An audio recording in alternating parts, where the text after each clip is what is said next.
อันนั้นแม่ว่าหาไปทะเลแล้วบัดนี้มันสิได้เองมันแม่ว่านะเลยแม่ให้กำลังใจเคยท้อเลยโทรหาแม่คันเวลาท้อ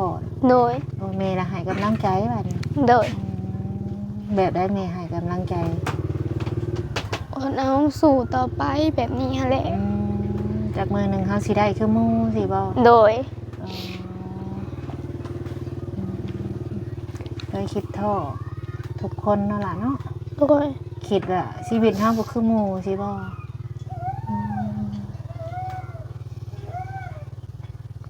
ยากให้พ่อแม่มาอยู่บ่อยากให้มาแต่แบบมาก็คือเก่าแหละเฮาบ่มีแบบอยู่หั่นนะ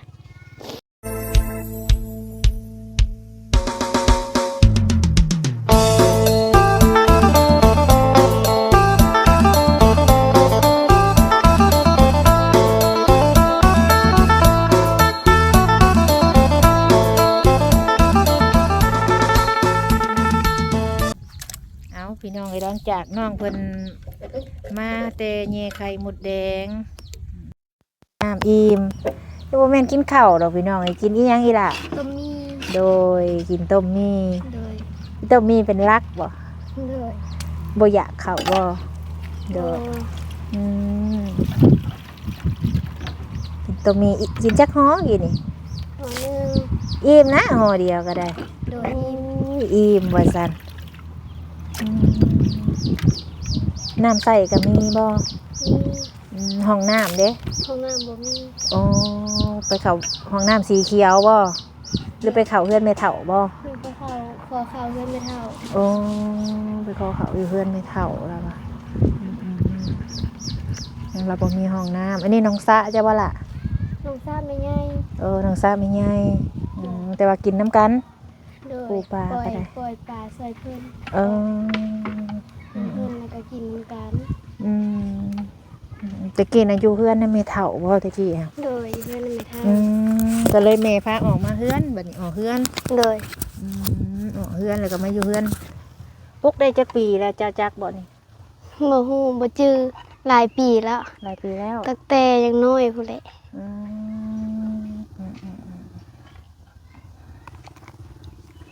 เด็กพี่น้องปุ๊กตั้งแต่น้องเพิ่นยังน้อยแล้วก็ตอนนี้กำลังสิพาลูกสร้างตนสร้างโตแล้วก็ได้เสากับเครื่องไม้มันอันดินอันนี้แม่ใหญ่เพิ่นแบ่งให้บ่โดยแม่นเบิดบ่เพิ่นแบ่งให้ไปขาคันนองนี่ไปหาต้นงิ้วขาคันนองนี้โดย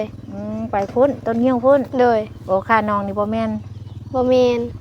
ขาอันนี้ไปต้นงิ้วไปกอชาวบ้านพุ่นโดยแล้วก็มาหัวนี้โดยแล้วก็ออกนี้โดยใช้สานาเจ้าบ่อันนี้ด้วยหน้าไม่ใหญ่หน้าน้องอยู่แคมเซใช้แคมเซมีเซบ่ทางนี้ก็ได้โดยมีเซหยังน่ะเซจำพรเวลาเฮ็ดนาน้ำท่วมอยู่บ่ท่วมแบบอยู่อันนั้นอยู่หน้าดินทรายแต่ว่าใกล้เซใกล้เซโดยไปขึ้นถึงเฮือนเจ้าก็ได้ละปะโดยไปพี่น้องเดี๋ยวจะขึ้นไปนั่งเบิ่งถึงเฮือนน้องเพิ่นกันไปลมเหมือนกันเพิ่นเว้าดีน้องเพิ่นเว้าจะอ่อนน้อมพี่น้องเอ้ยเว้าน้อมอ่อนน้อมถ่อมตนว่าซั่นซะเบิ่งสิพาทุกคนขึ้นไปถึงเฮือนน้องเพิ่นก่อนมาพี่น้องขึ้นมานำกันเฮือนซ่านเพิ่นอยู่ประมาณนี่แหละพี่น้องเอ้ย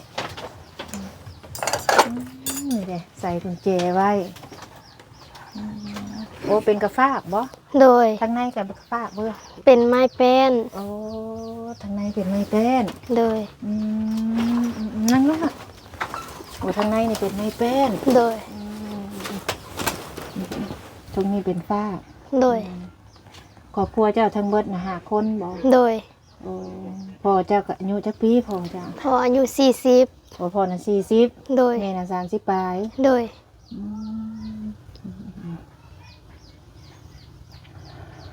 อยู่ถ่าพ่อแม่มาเนาะโดยก็บ่ม่วนแล้วพ่อแม่บ่อยู่นำอดเอานั่นแหละเนาะโดยอดเอาความยากจนนี่แหละจังจากลูกจากเต้าพี่น้องเอ้ยบ่ว่าไผ ก็จากลูกจากยังไปคิดฮอดก็อดเอาความจนมันพาไปความจนพาไปซุมื้อนี่ก็เบาะอยู่เลยอยู่เตียงใหญ่แล้วก็พ่อแม่ไปหาเงินหาคำเพื่อสิพาลูกเต้ามาสร้างเนื้อสร้างตัวต่ออีกหาเงินเฮ็ดเฮือนเด้ โดย ชาวนี้เพิ่นซื้อได้จักปีแล้วล่ะ 2 ปีปลาย อืม แต่ยังบ่มีเงิน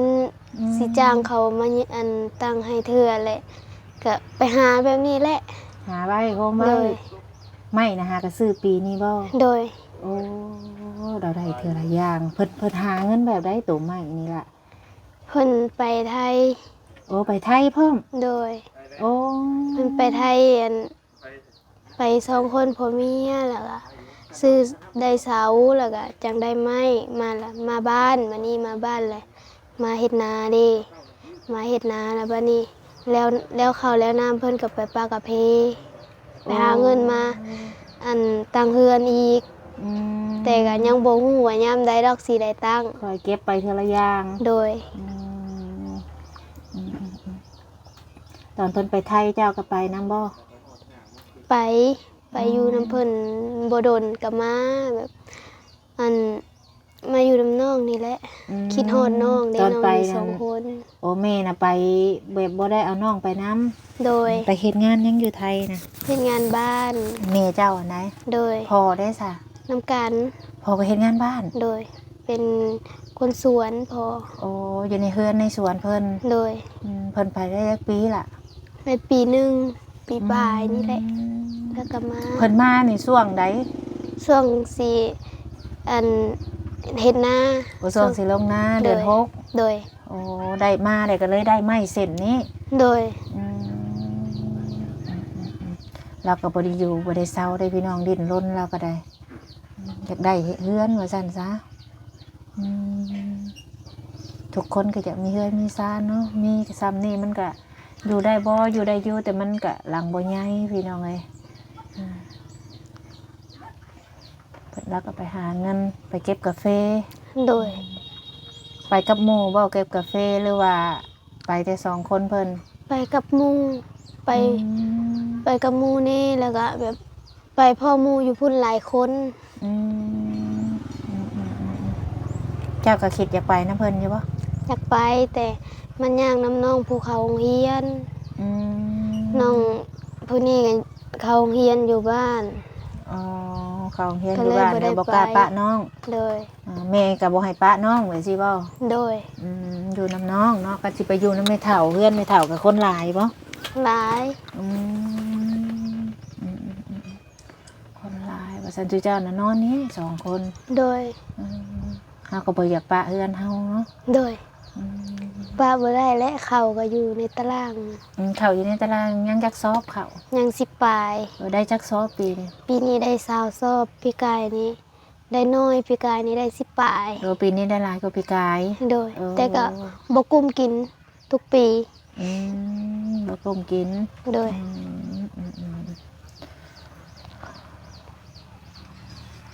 เพื่อแม่เราสิมาพี่น้องไงเนาะก็คิดฮอดแล้วปกติภายแล้วเนาะ โดย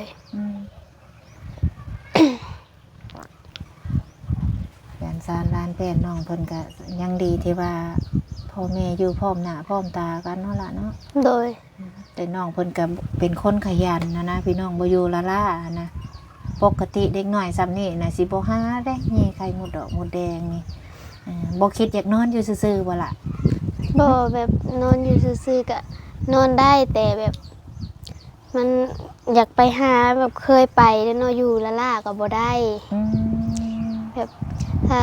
มื้อใดเมื่อยแห้งบ่ก็บ่ไปแต่ว่ามื้อใดเมื่อยบ่แห้งก็ไปคู่มือ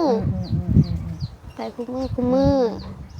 ได้มื้อ10มื้อ20เอา เออมาโฮมไว้ว่าซั่น โด ซะ ยโฮมไว้ เออ โฮมไว้ซื้อเกลือแป้งนัวมะเพชรแล้วก็ให้น้องเอาเงินให้น้องไปโรงเรียนแต่ละมื้อ อืม ถ้าวันเสาร์วันอาทิตย์ก็น้องอยู่เฮือนเอื้อยก็ไปหาคือเก่าบางมื้อก็ถ้าเอื้อยบ่ไปก็น้องไปถ้าวันเสาร์วันอาทิตย์แต่เพิ่นพักแล้วเพิ่นก็ไป เพิ่นก็ไปเก็บผักกันแหละมาขาย เก็บผักหยังอะนะ ผักขี้ส้มผักขี้ขม อ๋อแล้วไผเป็นคนออกขายนี่น้ำ เนาะ กัน น้องไป อ๋อบ างมือเพิ่นอยากไปเองเพิ่นก็ไปบางมือเพิ่นให้เอื้อยไปเอื้อยก็ไป อืม แบบนี้ อืมอืมอืมอืม เปลี่ยนกันไปขายไปหา อืม เนี่ยเพื่อนก็บ่อยากปะได้แบบสมมุติมื้อนี้เฮาไปก็แบบไปกลางเว้นน่ะไปได้อยู่ปะได้อยู่เล็กน้อยแบบ อืม ไปก็ไปบ่ดน อืมอืมอืมอืมเฮาก็คิดน้ำเฮือนว่าซั่นซะ โดยคิดน้ำเพื่อนนี่แหละ อืมอ่าน้ำข้าวน้ำน้ำนี่แหละว่าเนาะ โดย คิดน้ำข้าวน้ำน้ำเพิ่นอืมขายอยู่ทางบอนที่ว่ามีห่มมันบ่ ผมซ้ำสา อืม นอนทางโงงอะเดี ดีใจว่ามีคนมาอันทายไว้สิ ดีใจ ก็เคยเห็นบ่คันเพิ่นไปช่วยผู้นั้นผู้นี้ เคยเห็นอยู่ เคยเห็นใน เคยเห็นอยู่ โทรศัพท์ อืมน้องเพิ่นเป็นตาเพลงเนี่ยเพิ่นเว้าดีพี่น้องน้องเพิ่นทั้งดุพร้อมทั้งขยันฮู้จักทำมาหากินบ่คิดอายบ่เวลา บ่อายชินแล้ว ยันว่าคิดอายเด้จังซั่นจังซี่ บ่ อืมขอแต่มีแนวขายเนาะ โดยมีแนวขายก็ไปขายบ่มีแล้วก็อยู่บางมือคันเมื่อยแห้งแล้วก็อยู่ อืม แบบมือใดบ่เมื่อยแล้วก็ไปคู่มือ ไปหาเงินเนาะเฮาบ่จำเป็นต้องอาย หัน เนาะ ว่าเจ็บแบบว่าไปต่อยไข้มดแดงคู่มือ 2-3 มื้อแล้วก็เจ็บแล้วก็ฮู้ว่ามัน เก็บ แส หมดแด บ งตอดนั่น โด บ่ ยมดแดงครบเจ็บแล้วก็ หมดแดงครบ เปลี่ยนไปหาขุดเขียดขุดกระปูบ่แล้วก็แบบไปเก็บมะกอกแบบนี้หันนะเก็บผักมาขาย อ่าแต่ต้องทุกมื้อไปนี่ โดยต้องทุกมื้อน อกจากว่ามื้อใดเมื่อยแห้งนี่คืออยู่ โดย ป้าพี่น้องเอ้ยบ่อยากสิเว้าเลยเนาะขอโทษว่าน้องเพิ่นก็ได้อยู่บ่เขียดก็ไปหาก็ได้ ได้ อืม ได้ก็บ่หลายได้แบบไปแถวใกล้เด้มันแบบมันบ่ค่อยสุมี อืม ถ้าไปแถวไกลก็แม่ว่าต้องไปมืดๆเท่าค่ำมันจึงได้ ต้องห่อข้าวไปแน่ๆบ่ โดย ถ้าไปก็ไปแต่เช้าก็ไป6 โมง 7 โมงก็ผู้นแหละค่ำผู้นแหละ จังได้ 4 โมง 5 โมงผู้นแหละจังได้มา อืม มาแล้วก็มื้อนี้บ่ได้ไปขายคันสมมุติไปมื้ออื่นผู้นแหละไป ไปขาย ขาย ออกขาย โดย อืม แบบมาค่ำเด้แบบไปไกล อืม ถ้าว่าไปแถวใกล้แบบมันได้บ่หลายแบบมันได้ อืม น้ำน้อยมันขายบ่ได้มันกระเทิน อืมแต่เจ้าก็คิดท่อเคยคิดท่อคิดหยังอยู่บ่ เคย เคย เลย เป็นได้คือว่าคิดท่อเรื่องหยัง ท่อน้ำแบบทุกข์ยากนั่นแหละ อื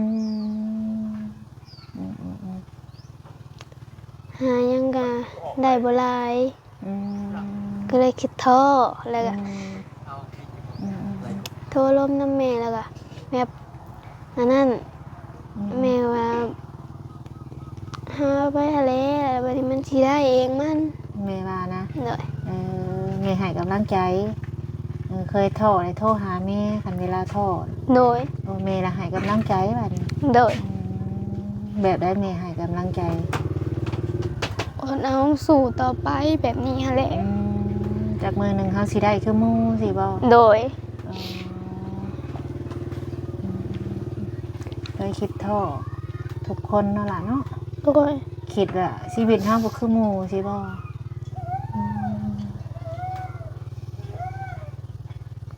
ยากให้พ่อแม่มาอยู่บ่ อย่างไรมาแต่แบบมาก็คือเก่าแหละเฮาบ่มีแบบอยู่หั่นนะ แต่เฮาก็ต้องอดทน โดย เมื่อยก็อด โดย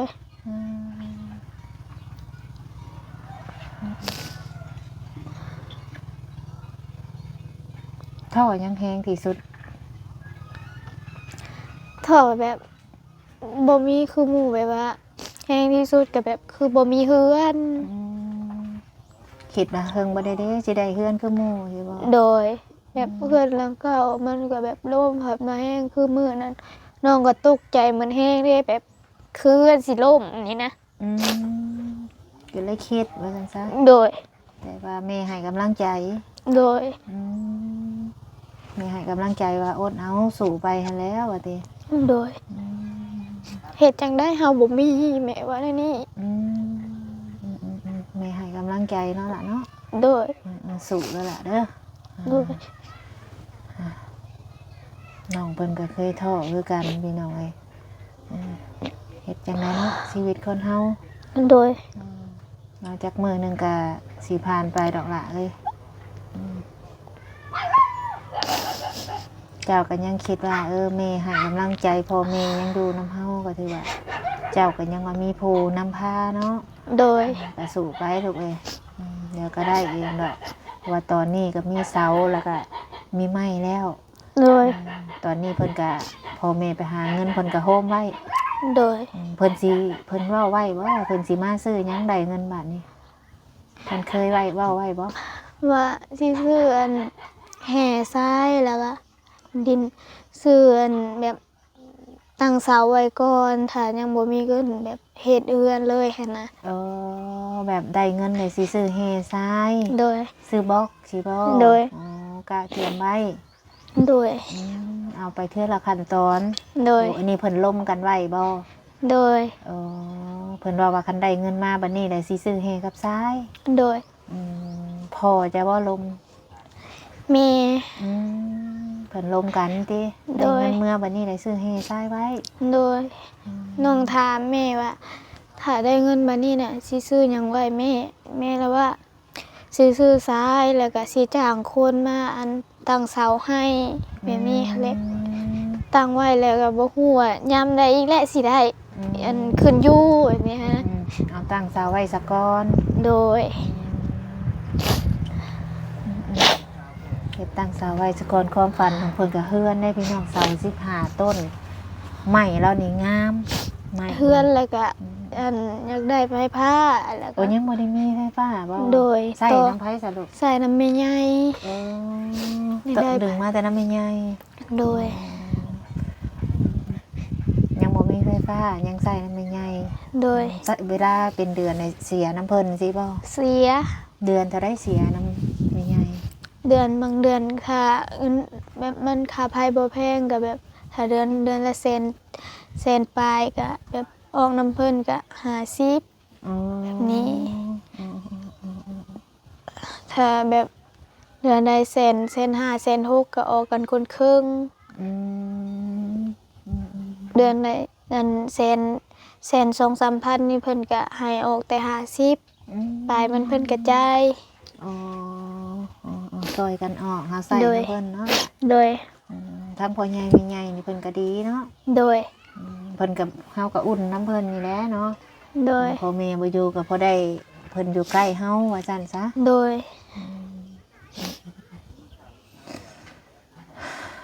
โอ้ทางน้องเพิ่นนี่แบบก็เคยโทรแล้วพี่น้องถามไปถามมาแล้วก็ให้แล้วก็ได้เนาะทั้งเฮาก็ว่า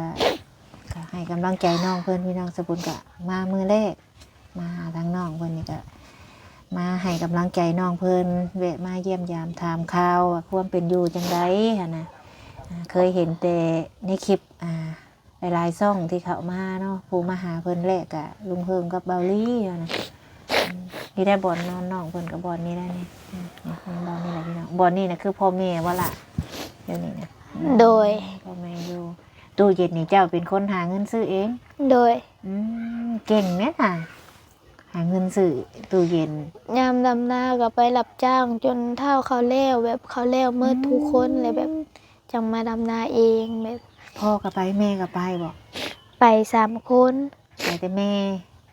โดย เจ้า โดย น้อง โดย พ่อบ างเทื่อก็พอไปน้ำแล้วก็น้องอยู่น้ำเพื่อน